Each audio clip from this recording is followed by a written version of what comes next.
চীনের উইঘুর অঞ্চলে সোমবার থেকে বাড়ছে তাপমাত্রা। এতে ভোগান্তি যত বৃদ্ধি পেয়েছে তার চেয়েও বেশি বেড়েছে অর্থনৈতিক সম্ভাবনা।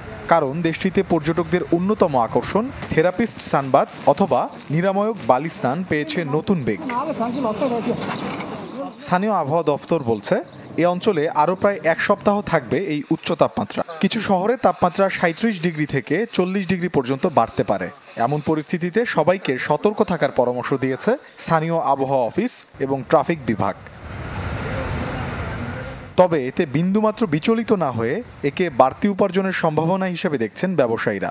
কারণ স্থানীয়দের বিশ্বাস এই অঞ্চলের বালি দিয়ে স্নান করলে কমে শরীরের ব্যথা। তারা একে থেরাপি বা চিকিৎসা পদ্ধতি হিসাবে নিয়ে থাকে। ফলে তাপপ্রবাহের এই সময়ে সারা দেশ থেকে দর্শনার্থীরা ভিড় করে উইঘুরে। গ্রীষ্মকাল জুড়ে পর্যটকদের আগমনের ফলে চাঙ্গা হয় স্থানীয় অর্থনীতি।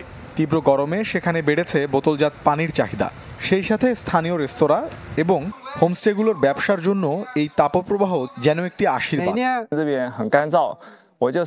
এখানকার আবহাওয়া বেশ শুষ্ক। আমি অবকাশে যাপনের জন্য গত 2 দিন থেকে এখানে অবস্থান করছি।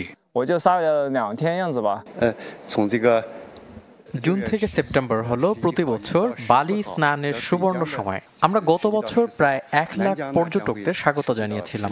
এই বছর আমরা আরো বেশি পর্যটককে স্বাগত জানাবো বলে আশা করছি।